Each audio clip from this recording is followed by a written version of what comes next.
ఏమో ఈ శారదా, కాలనీ అమ్మలక్కలొచ్చారు. నువ్వింట్లో ఉన్నావని చెప్పనా, లేవని చెప్పి పంపించనా అంటూ అద్దం ముందు నిలబడి రెడీ అవుతున్న శారదా దగ్గరికి వచ్చాడు భర్త ప్రసాద్. ఏం పని మీద వచ్చారో కనుక్కున్నారా? లేదు శారదా, ఇప్పుడెళ్ళి కనుక్కొనొస్తాను అని ప్రసాద్ ఇంటి బయట నిలబడి ఉన్న ముగ్గురు ఆడాల దగ్గరికి వచ్చాడు. అన్నయ్య గారు, శారద ఏం చేస్తుంది? శారద ఏం చేస్తుందో మీకు చెప్పొద్దని నాకు చెప్పింది. అందుకే నేను మీకేమీ చెప్పను. కాకపోతే శారద మీరెందుకొచ్చారో తెలుసుకొని రమ్మని పంపింది. ఇప్పుడు చెప్పండి, మీరంతా మా శారద కోసం ఎందుకొచ్చారు? ఏం కావాలేంటి? అన్నయ్య గారు, మేము ఆడవాళ్ల విషయాలు మాట్లాడుకుందామని వచ్చాం. ఇదే విషయాన్ని శారదకి చెప్పి బయటికి రమ్మని చెప్పండి. వెళ్ళండి. ఓహో, ఆడాల విషయాలా? సర్లే చెల్లెమ్మ, ఇప్పుడే నేను వెళ్ళి శారదకి చెప్తానులే. శారద వచ్చే వరకు మీరంతా ఇక్కడే ఉండండి అని ప్రసాదు శారద దగ్గరికి వెళ్ళాడు. ఏ విషయం మీద వచ్చారో మీకు చెప్పారా? ఏదో ఆడాల విషయమని సుమిత్ర చెప్పింది. ఓసారి వెళ్ళి కలిసి మాట్లాడొచ్చుగా. మిగతా టైంలో వాళ్ళతో కలిసి పనికి మాలిన కబుర్లు ఎన్నో చెప్తావు. ఇప్పుడు కాలనీ వాళ్ళు వస్తే మేకప్ చేసుకుంటా అద్దం ముందు కూర్చున్నావు. తమరో ఎక్కువ మాట్లాడబాకండి, నేను వెళ్ళి మాట్లాడతాలేండి అని శారద కోడలు అనామిక బెడ్రూంలోకి వచ్చింది. అనామిక అందంగా రెడీ అయ్యి బెడ్ మీద కూర్చొని ఉంటుంది. తన ఫ్రెండ్ మాలినితో ఫోన్ మాట్లాడుతూ ఉంటుంది. నాకు మాత్రం ఏం తెలుసు చెప్పవే. నేను అత్తయ్య రెడీ అయ్యాము. దుమ్ము ధూళి పడకుండా గొడుగులు పట్టుకుని రోడ్డు మీద నడుచుకుంటూ షాపుల్ని చూస్తుంటున్నాం. ఏ షాప్ దగ్గర December 31 సేల్ కనిపిస్తుందో ఆ షాప్లోకి వెళ్ళిపోయి నచ్చింది తీసుకుని వద్దామని అనుకున్నాం. వీలైతే నువ్వు కూడా వచ్చే అని చెబుతూ అక్కడికొచ్చిన అత్తగారు శారద వైపు చూసింది. మాట్లాడింది చాలు కోళ్ళ. కాలనీ ఆడవాళ్లు మన ఇంటికి వచ్చారని మీ మావయ్య చెప్పాడు. పద, ఇల్లు వాళ్ళతో మాట్లాడదాం. మాల్ని, నేను మళ్ళీ ఫోన్ చేస్తానులే. నీకు December 31 షాపింగ్ చేయాలనుంటే సూపర్ డూపర్ షాపింగ్ మాల్ దగ్గరికి వచ్చే అని చెప్పి అనామిక ఫోన్ పెట్టేస్తుంది. పదండి అత్తయ్య, కాలనీ ఆడవాళ్ళతో మాట్లాడదాం అని అత్తగారు శారదను తీసుకుని అనామిక బయటకొచ్చింది. అత్తా కోడలిద్దరినీ చూసి ఆ కాలనీ ఆడవాళ్లు సుమిత్ర, కావేరి, శ్యామల ముగ్గురు సంతోషపడ్డారు. వారెవ్వా శారదా, ఈ లుక్లో భలే అందంగా ఉన్నావు తెలుసా. ఏ బిస్కెట్ అని అనామిక అనగానే శారద అయోమయంగా చూస్తూ ఉంటుంది. నేను నిజం చెప్తున్నాను శారదా, మహాలక్ష్మిలా ఉన్నావనుకో. ఏ క్రీమ్ బిస్కెట్. కోళ్ళ, నీ బిస్కెట్ల గోల కొంచెం పక్కనెట్టు. అసలు సుమిత్ర వాళ్ళు వచ్చిన విషయం ఏంటో చెప్పని. చెప్పు సుమిత్ర, ఏంటి సడన్గా మా ఇంటికి వచ్చారు? December 31 వస్తుంది కదా అని. నేను మాత్రం చందాలు ఇవ్వడానికి సిద్ధంగా లేను సుమిత్ర. తెలివితో ఉండి మాట్లాడుతున్నావా శారదా? December 31కి ఎక్కడైనా ఎవరైనా చందాలు కలెక్ట్ చేస్తారా? అసలు అడుగుతారా? కొంచెం కూడా బుర్రను వాడవా నువ్వు? అంటే ఏంటి సుమిత్ర గారు, మా అత్తయ్యకి బుర్ర లేదంటున్నారా? లేకపోతే బుర్ర ఉండి కూడా వాడలేకపోతున్నారని అంటున్నారా? ఏదో ఒకటి చెప్పండి. అలా సగం సగం చెప్తే ఎలా చెప్పండి? కోళ్ళ, నువ్వెక్కువగా మాట్లాడితే నేను నీకు December 31కి ఏమీ కొన్నావు. సారీ అత్తయ్య అని అనామిక నోరు మూసుకుంటుంది. మన కాలనీలోని మగాళ్ళందరూ కలిసి మందు, విందు, చిందు అంటూ దావత్ చేసుకుంటున్నారు. మన ఆడవాళ్ళం కూడా కూల్ డ్రింక్, విందు, పసందు అంటూ దావత్ చేసుకుందామని పాటలు పెట్టుకుని డాన్సులు కూడా వేసుకుందాం. జోస్తో జోరుగా జరుపుకుందాం శారదా, ఏమంటావు? సారీ సుమిత్ర, మేమెక్కడికి రావులే. మా ఇంటి మగవాళ్ళు ఏ చిందికి పోవడం లేదులే. మేమంతా మా ఇంట్లోనే మా పిల్లలతో కలిసి December 31ని బాగా ఎంజాయ్ చేసేందుకు ప్లాన్లు చేసుకుంటున్నాము. అందుకని మీరు ఇక్కడి నుంచి వెళ్ళిపోతే మీ షాపింగ్కి వెళ్ళే పనుంది. అసలే ఏ షాపింగ్ మాల్ వాడు ఎంతెంత ఆఫర్ సేల్ పెట్టాడో ఏమో. నేను అప్పుడే చెప్పాను కదా సుమిత్ర, శారద ఇంటికి వద్దని. నువ్వే ఏదో ఒకటి చెప్పి ఇక్కడికి తీసుకొచ్చావు. ఈ టైము మన రమణి ఇంటి దగ్గర స్పెండ్ చేసినా తన అందరి కోసం ఏదో ఒకటి తీసుకొస్తానని ఒప్పుకునేది. మనకి ఏదో ఒకటి తినడానికి పెట్టేది. కడుపు నిండుగా తినేవాళ్ళం అని ఇంకా ఏదో అనబోతూ ఉండగా మధ్యలోనే శారద కల్పించుకొని ఇలా అంటుంది. నా గురించి అంతలా తెలిసినప్పుడు నా ఇంటికి ఎందుకు వచ్చారు? వెళ్ళండి, ఆ రమణి ఇంటికి వెళ్ళండి.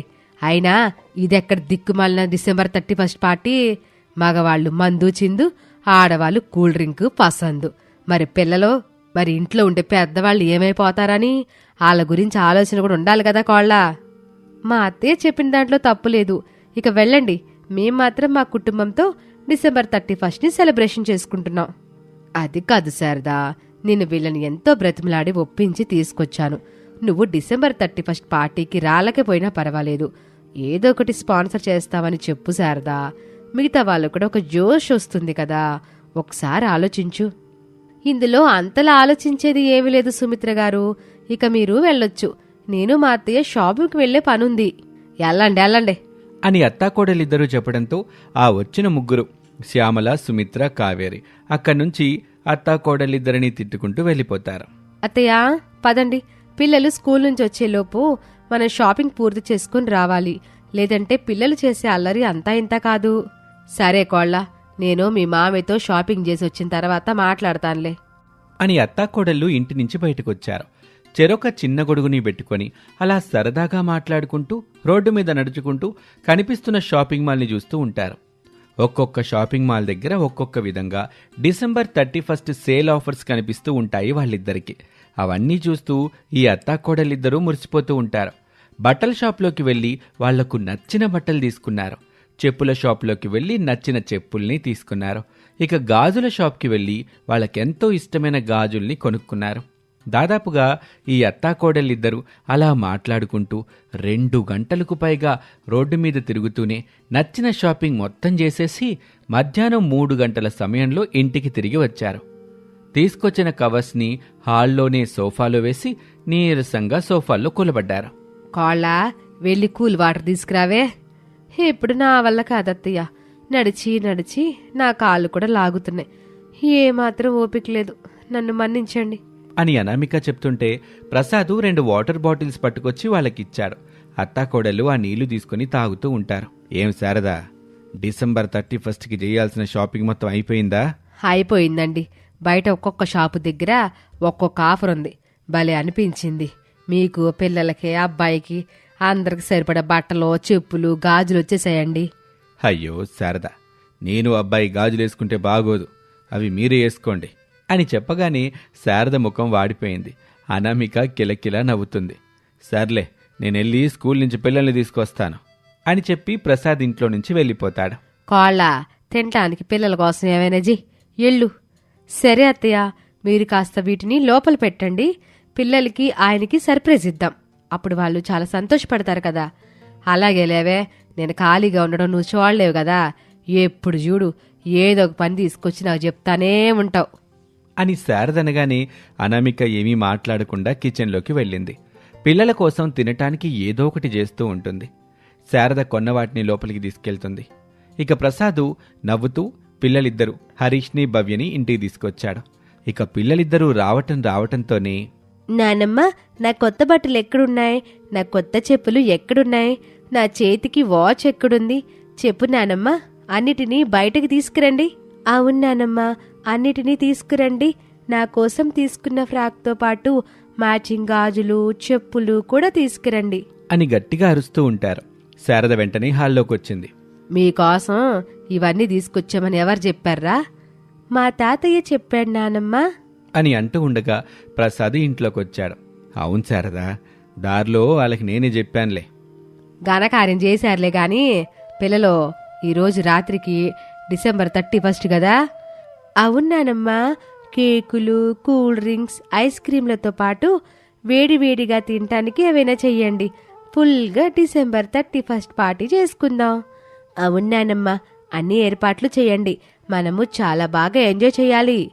సర్లే పిల్లలు, అన్ని ఏర్పాట్లు చేస్తానులే. ఇప్పుడెళ్ళి మమ్మీ మీకోసం ఏవైతే చేసిందో తినండి. స్కూల్లో ఇచ్చిన హోంవర్క్లు అయి ఉంటాయి కదా, చేసుకోండి.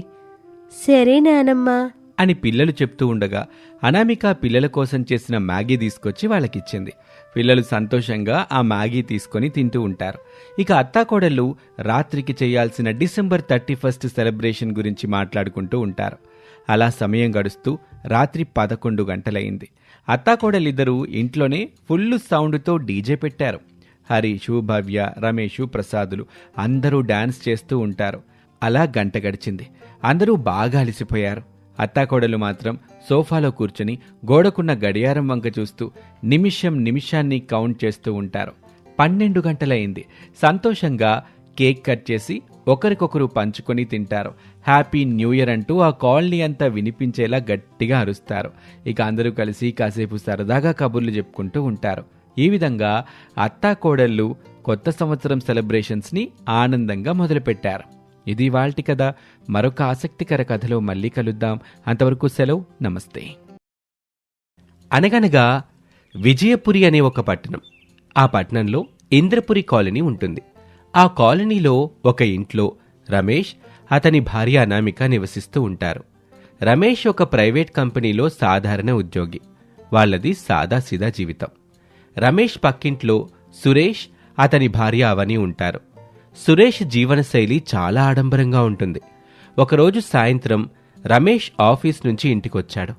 అతని ముఖం చాలా చిరాగ్గా ఉంది. ఏవండి, ఎందుకంత చిరాగ్గా ఉన్నారు? ఆఫీసులో పని ఒత్తిడి ఎక్కువగా ఉందా? ఆఫీస్ గొడవ కాదనామిక, మన బ్రతుకు చూస్తుంటే నాకే చిరాకేస్తుంది. పొద్దున్నే ఆ సురేష్ గారిని చూశాను. వాడు కొత్తగా 60 ఇంచెస్ టీవీ కొన్నాడు. దాన్ని డెలివరీ వాళ్ళు తెస్తుంటే కాలనీ అంతా వింతగా చూస్తున్నారు. మన ఇంట్లో చూస్తే ఆ పాత డబ్బా టీవీ. నాకే సిగ్గుగా ఉంది. దాందేముందండి, మన టీవీ బాగానే పనిచేస్తుంది కదా. వార్తలు వస్తున్నాయి, సినిమాలు వస్తున్నాయి. ఆ మాత్రం దానికి సిగ్గుపడ్డం ఎందుకు? నీకు అర్థం కాదు నానామిక. ప్రపంచం చాలా మారిపోయింది. మన దగ్గర ఏముంది అని కాదు, మనం బయటికి ఎలా కనిపిస్తున్నాం అనేదే ముఖ్యం. సురేష్ చూడు, నాకంటే 2 ఏళ్ల జూనియర్. కానీ వాడి దర్జా చూడు. ఈరోజు సాయంత్రం వాళ్ళ ఇంటికి పార్టీకి పిలిచాడు. నేను రానని చెప్పేశాను. ఎందుకు వెళ్ళన్నారు? పిలిచినప్పుడు వెళ్తే బాగుండదు కదా. ఏ ముఖం పెట్టుకుని వెళ్ళాలి? నేను వేసుకునే బట్టలు చూడు, వాడేసుకునే బట్టలు చూడు. పార్టీకి అక్కడికి అందరూ కార్లలో వస్తారు. మనం ఆ పాత స్కూటర్ మీద వెళ్తే గేటు దగ్గర వాచ్మెన్ కూడా లోపలికి రానివ్వడు. మనకి ఒక కారుంటే బాగుంటుంది. ఏవండి, మీరు మరీ అతిగా ఆలోచిస్తున్నారు. మనిషికి విలువిచ్చేవాళ్లు బట్టలు, కార్లు చూడరు, మన ప్రవర్తన చూస్తారు. మనకి ఉన్నంతలో మనం తృప్తిగా ఉన్నాం. అప్పులు లేవు, ఆందోళన లేదు. అది చాలదా మనకి? ఆపనమిక, నీ వేదాంతం. ఉన్నంతలో ఉండటం అనేది చేతకాని వాళ్ళు చెప్పుకునే మాట. నాకు ఆ సురేష్లా బ్రతకాలనుంది. ఈరోజే నిర్ణయించుకుంటున్నాను. మనం కూడా కారు కొనాలి. కొంటానంతే. కారా? మనకా? ఏవండి, మీ జీతం ఇంటి ఖర్చులకి సరిపోవడం లేదు. ఇప్పుడు కారు కొంటే పెట్రోల్కి, రిపేర్లకి డబ్బు ఎక్కడి నుంచి వస్తుంది? అదే నీకు తెలియని బిజినెస్ సీక్రెట్. ఈఎంఐ నెల నెలా కొంచెం కొంచెం కడితే చాలు. కారు మన ఇంటి ముందు ఉంటుంది. ఒక 5 లక్షల పర్సనల్ లోన్ తీసుకుంటాను. కొంత కార్కి డౌన్ పేమెంట్ కట్టి మిగతా డబ్బుతో మన ఇంట్లోకి కొత్త సోఫా సెట్టు, పెద్ద టీవీ ఇవన్నీ కొనుక్కుందాం. వద్దండి, అప్పు చేసి దర్జా పోవడం ఎందుకు?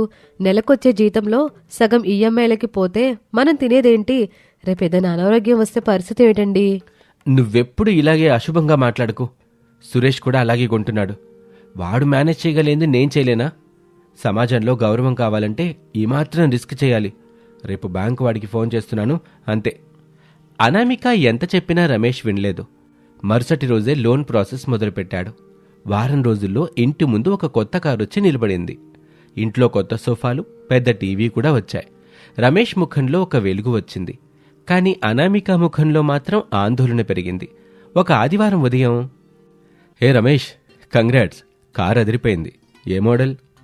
థ్యాంక్ యూ సురేష్, ఇది టాప్ మోడల్. నీ కారు కంటే కొంచెం లేటెస్ట్ వర్షన్. ఫీచర్స్ అన్నీ చాలా బాగున్నాయి. గ్రేట్. చూసావా, లైఫ్ అంటే ఇలా ఉండాలి, ఎంజాయ్ చేయాలి. అన్నట్టు ఈ వీకెండ్ మనం ఒక టూర్ ప్లాన్ చేద్దామా? ఊటీకి వెళ్దాం. నా కారులో నేను, నీ కారులో నువ్వు.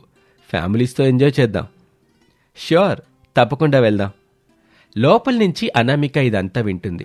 ఆమె బయటకొచ్చి రమేష్ని పిలిచింది. ఏమండి, ఒకసారి ఇలా రండి. ఒక్క నిమిషం సురేష్ అని సురేష్తో చెప్పి లోపలికి వెళ్ళాడు. ఏంటనామిక, సురేష్ ముందిలా పిలవటం అవసరమా? ఊటీ టూర్ అని మాటిచ్చేశారు. చేతిలో డబ్బులున్నాయా? మొన్న కారు ఇన్సూరెన్స్ కట్టడానికే నా దగ్గరున్న బంగారు గాజులు తాకట్టు పెట్టారు. ఇప్పుడు టూర్కి వెళ్తే కనీసం 20,000 ఖర్చు అవుతుంది. ఆ డబ్బు ఎక్కడిది? క్రెడిట్ కార్డు ఉంది కదా, దేనికైనా భయమే నీకు. క్రెడిట్ కార్డుతో గడుపుతానులే. వచ్చే నెల బోనస్ వస్తుంది, అప్పుడు కట్టేద్దాం. వచ్చే నెల బోనస్ వస్తే అప్పుడు ఇంటి అద్దె, కార్ లోన్ కట్టాలి. ఈ క్రెడిట్ కార్డు బిల్లు మీద వడ్డీలు పడితే తీర్చడం మన తరం కాదు. దయచేసి సురేష్తో పోటీ పడకండి. వాళ్ళ స్థాయి వేరు, మన స్థాయి వేరు. స్థాయి అనేది పుట్టుకతో రాదనామిక, మనం దాన్ని సృష్టించుకోవాలి. సురేష్ ముందు డబ్బులు లేవు, రాను అని చెప్తే నా పరువేం కావాలి? వాడు నన్ను చులకనగా చూస్తాడు. నేను వెళ్తున్నాను, అంతే. రమేష్ మొండిగా ఊటీ టూర్ ప్లాన్ చేశాడు. క్రెడిట్ కార్డ్ పరిమితికి మించి వాడేశాడు. టూరంతా బాగానే జరిగింది. ఫోటోలు దిగారు, సోషల్ మీడియాలో పెట్టారు. అందరూ రమేష్ లైఫ్ సూపర్ అని కామెంట్స్ పెట్టారు. అది చూసి రమేష్ మురిసిపోయాడు. కానీ అసలు కష్టాలు అక్కడి నుంచే మొదలయ్యాయి. ఓ 2 నెలలు గడిచాయి. ఏవండి, పాలవాడు డబ్బులు అడుగుతున్నాడు. కిరాణా కొట్టతను కూడా ఇకపై అప్పు ఇవ్వనన్నాడు. కారు ఈఎంఐ బౌన్స్ అయిందని మెసేజ్ వచ్చింది. ఇప్పుడు ఏం చేద్దాం? ఆ మాటికి రమేష్ తల పట్టుకుని సోఫాలో కూర్చొని, నాకు ఏం అర్థం కావడం లేదు అనామిక. ఆఫీస్లో కూడా ఒత్తిడి పెరిగింది. ప్రమోషన్ వస్తుందనుకున్నాను, కానీ రాలేదు. ఆ క్రెడిట్ కార్డు వాళ్ళు రోజుకి 10 సార్లు ఫోన్ చేసి నా ప్రాణం తీస్తున్నారు. నేను ముందే చెప్పాను కదండి, మనకి ఆర్భాటాలు వద్దని. ఇప్పుడు చూడండి, మనశ్శాంతి లేకుండా పోయింది. కనీసం ఆ కారు అమ్మేద్దామా? కొంత భారమైనా తగ్గుతుంది. కారు అమ్మటమా? కొని 3 నెలలు కూడా కాలేదు. ఇప్పుడు అమ్మితే కాలనీలో నా పరువేం కావాలి? ఆ సురేష్ గాడు చూసి నవ్వడా? స్తోమత లేనివాడు కొన్నాడు, ఇప్పుడు అమ్ముకుంటున్నాడు అని హేళన చేయడా? ప్రాణం పోయినా పర్లేదు గాని కారు మాత్రం అమ్మను. ఇంకొక పర్సనల్ లోన్ యాప్ చూశాను, అందులో తీసుకొని ఈ నెల గడుపుతానులే. అప్పు మీద అప్పు. ఇది ఊబండి, ఇందులో కూరుకుపోతాం. దయచేసి నా మాట వినండి. సురేష్ ఏమనుకుంటే మనకేంటి? మన బ్రతుకు మనది. నువ్వు నోర్మి, నాకు తెలిసి ఏం చేయాలో. రమేష్ మళ్లీ అప్పు చేశాడు. అధిక వడ్డీకి బయట వడ్డీ వ్యాపారుల దగ్గర కూడా చెయ్యి చాచాడు. బయటకు మాత్రం దర్జాగా కార్లు తిరుగుతున్నాడు. కాని లోపల భయంతో సగం చచ్చిపోయాడు. ఏ ఫోన్ మోగినా ఉలిక్కిపడే పరిస్థితి వచ్చేసింది. ఓ రోజు రాత్రి సమయం అనామిక, రమేష్ భోజనం చేస్తున్నారు. బయట పెద్ద గొడవ. ఏంటి గొడవ? ఆ సురేష్ వాళ్ళ ఇంట్లో ఇప్పుడు పార్టీలు పాటలే కదా ఉండేవి. ఈరోజేంటి అరుపులు వినిపిస్తున్నాయి? ఎవరో గట్టిగా అరుస్తున్నారు. పదండి చూద్దాం. ఇద్దరూ బయటకొచ్చారు. సురేష్ ఇంటి ముందు ఒక పోలీస్ జీప్, కొంతమంది వడ్డీ వ్యాపారులు, బ్యాంకు రికవరీ ఏజెంట్లు నిలబడి ఉన్నారు. కాలనీ జనమంతా అక్కడ పోగయ్యారు. ఏమైంది? సురేష్ ఇంటికి పోలీసులు ఎందుకొచ్చారు అని అనుకుంటూ రమేష్ ఆ గుంపులోకి వెళ్ళాడు. అక్కడి దృశ్యం చూసి షాక్ అయ్యాడు. ఎప్పుడూ దర్జాగా సూటు బూటులో ఉండే సురేష్ చిరిగిన బట్టలతో తల వంచుకుని నిలబడి ఉన్నాడు. ఆ పక్కన అవని ఏడుస్తుంది. ఇంట్లో ఉన్న సామాన్లను రికవరీ ఏజెంట్లు బయటపడేస్తున్నారు. ఏమయ్యా సురేషు, గొప్పలు చెప్పి నా దగ్గర 10 లక్షలు తీసుకున్నావు, వ్యాపారంలో పెడుతున్నాను అన్నావు. తీరా చూస్తే జలసాలకు తగలేశావు. ఇప్పుడు డబ్బులు లేవంటే ఎలా కుదురుతుంది? ఈ ఇల్లు కూడా బ్యాంకులో తాకట్లో ఉందని తెలిసింది. నువ్వు ఎంత పెద్ద మోసగాడివో ఇప్పుడు అర్థమైంది. సురేష్, నీ మీద ఇప్పటికీ 3 చెక్ బౌన్స్ కేసులున్నాయి. మర్యాదగా స్టేషన్కి రా. సార్, ప్లీజ్ సార్, నాకు కొంచెం టైం ఇవ్వండి. నా పరువు తీయకండి, నేను కట్టేస్తాను. పరువా? నీకు పరువు కూడా ఉందా? ఊరందరి దగ్గర అప్పులు చేసి ఆడంబరంగా బ్రతకడం బరువా? నీ కారు, నీ బట్టలు, నీ పార్టీలు అన్నీ అరువు తెచ్చుకున్నవే కదా. నీది అరువు తెచ్చుకున్న జీవితమేగా. సొంత డబ్బు 1 రూపాయి లేదు. బిల్డప్ మాత్రం కోట్లల్లో ఉంది. రమేష్ ఆ మాటలు విని వణికిపోయాడు.